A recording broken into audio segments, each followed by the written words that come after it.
Assalamualaikum warahmatullahi wabarakatuh. Alhamdulillah wassalatu wassalamu ala Rasulillah wa ala alihi wa sahbihi wa mawalah. Amma ba'd. Ikhwati wa akhwati fillah rahimakumullah.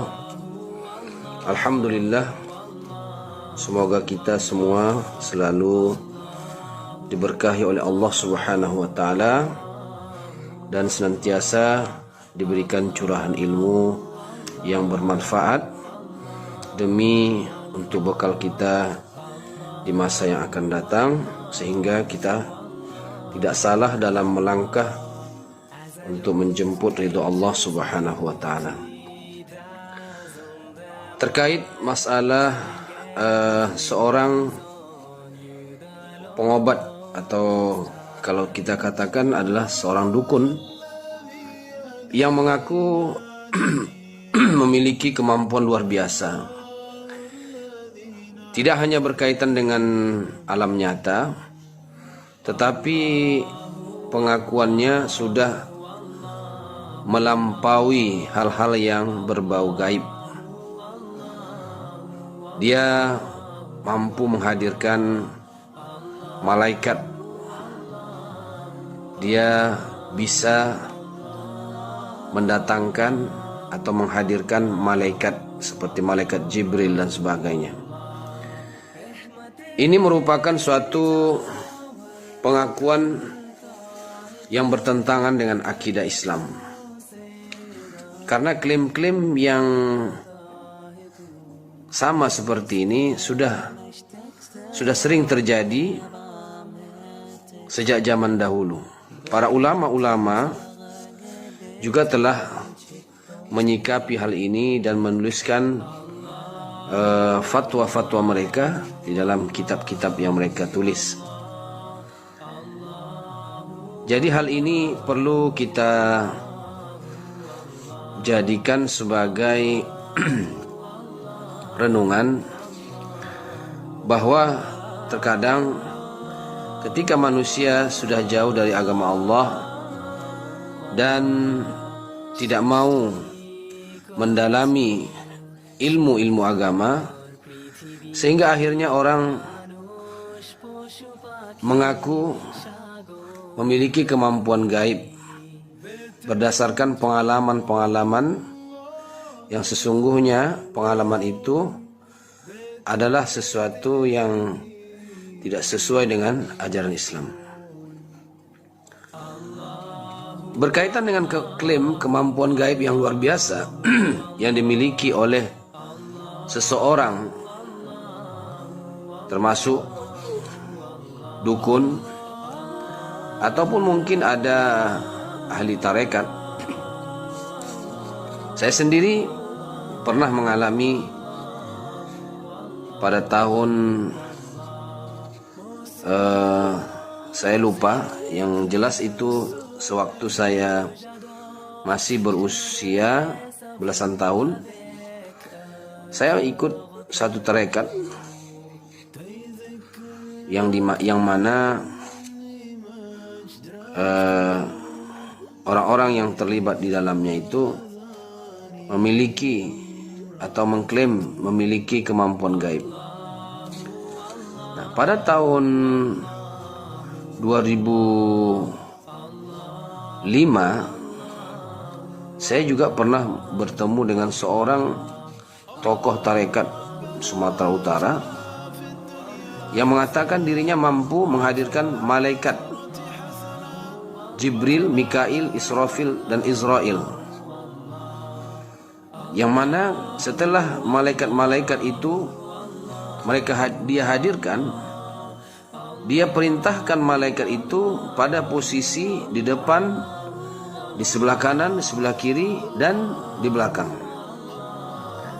Seakan-akan dia jadikan malaikat-malaikat itu menjadi pengawalnya untuk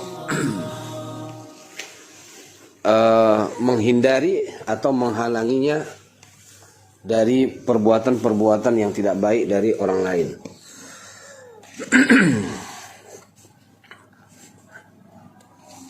Namun saya melihat apa yang dia lakukan ini jelas bertentangan dengan akidah Islam. Karena Rasulullah SAW sendiri tidak pernah mampu menghadirkan malaikat, tidak pernah mampu atau melakukan perbuatan untuk menghadirkan malaikat.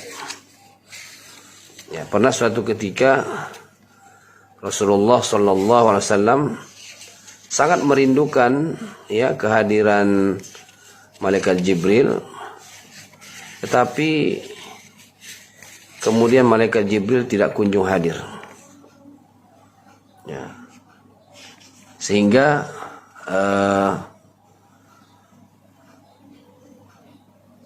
beliau sangat merasa sedih. Sampai saatnya Allah Subhanahu wa taala mengutus Jibril untuk menemui kekasihnya.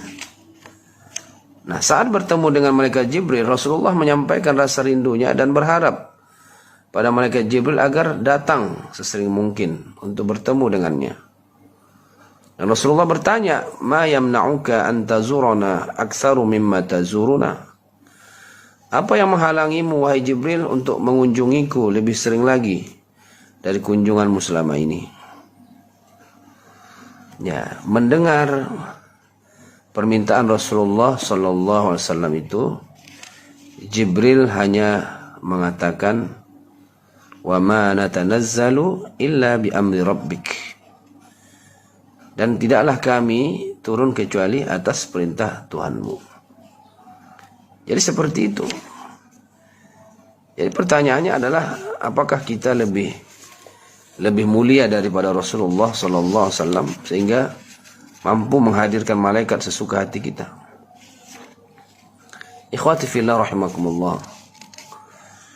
Majelis Ulama Indonesia pernah mengeluarkan fatwa tentang adanya seorang Lia Eden yang mengaku didampingi oleh malaikat Jibril. Bahkan belakangan kalau saya tidak salah dia mengaku menikah. Jadi Majelis Ulama mengatakan keyakinan atau akidah tentang malaikat termasuk malaikat Jibril, baik mengenai sifat maupun tugasnya, itu harus didasarkan pada keterangan dan penjelasan wahyu. Apa sebenarnya tugas-tugas malaikat Jibril itu? Tidak ada satu ayat pun atau hadis yang menyatakan bahwa malaikat Jibril masih diberi tugas oleh Allah untuk menurunkan ajaran kepada umat manusia sampai hari ini. Baik ajaran baru maupun ajaran yang bersifat penjelasan terhadap apa yang telah disampaikan kepada Rasulullah. Karena ajaran Allah, agama Islam sudah sempurna. Pengakuan seseorang bahwa dirinya didampingi atau mendapat ajaran petunjuk dari malaikat Jibril atau malaikat manapun, itu bertentangan dengan Al-Quran. Jadi pengakuan itu adalah pengakuan sesat. Tidak bisa dijadikan sebagai kebenaran. Jadi orang yang mengaku didampingi oleh malaikat Jibril atau dia mampu menghadirkan malaikat Jibril itu bertentangan dengan Al-Quran. Bertentangan dengan Al-Quran. Menurut ajaran Islam, malaikat adalah makhluk gaib dan termasuk di dalam alam gaib yang bersifat mutlak. Artinya kegaiban yang hanya Allah yang tahu hakikatnya. Di dalam surah Al-Jin sendiri Allah Subhanahu wa taala telah menjelaskan bahwa Allah yang mengetahui yang gaib dan dia tidak memperlihatkan kepada seorang pun tentang kegaiban itu kecuali kepada Rasul yang diridhoinya. Jadi ini merupakan suatu kunci suatu kunci bahwa kita mesti yakin ya bahwa masalah-masalah gaib ini hanya Allah yang tahu.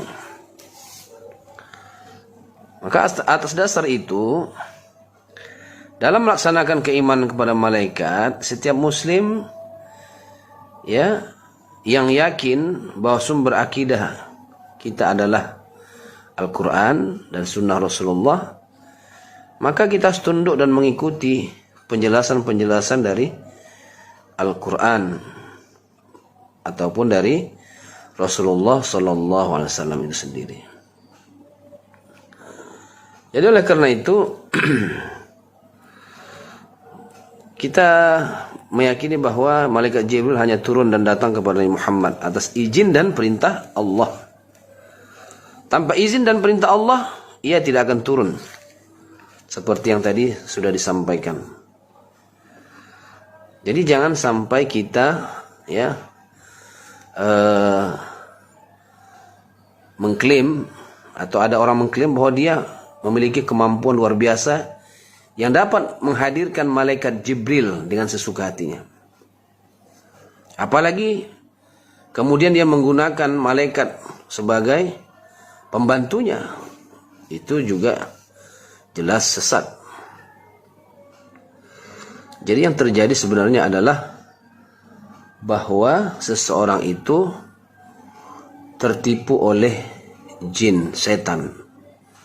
Apa yang hadir di hadapannya, apa yang dia perintahkan, sebenarnya itu adalah jin atau setan. Maka berhati-hatilah. Jadi kita sebagai umat Islam jangan sampai percaya dan mendatangi orang-orang yang mengklaim dirinya mampu menghadirkan malaikat Jibril, atau dia mengobati atau membantu orang karena ada pendamping dari malaikat. Dan malaikat itulah yang menolongnya atau membantunya dalam terapi dan sebagainya.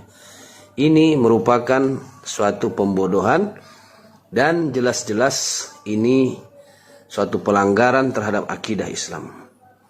Mudah-mudahan apa yang saya sampaikan ini bisa bermanfaat sehingga kita dan umat Islam dapat terhindar selamat dari kesesatan-kesesatan yang dilakukan oleh orang-orang yang tidak bertanggung jawab. Demikian, mudah-mudahan Allah Subhanahu wa taala melindungi kita dari semua hal-hal yang bertentangan dengan akidah Islam. Amin ya rabbal alamin. Wassalamualaikum warahmatullahi wabarakatuh.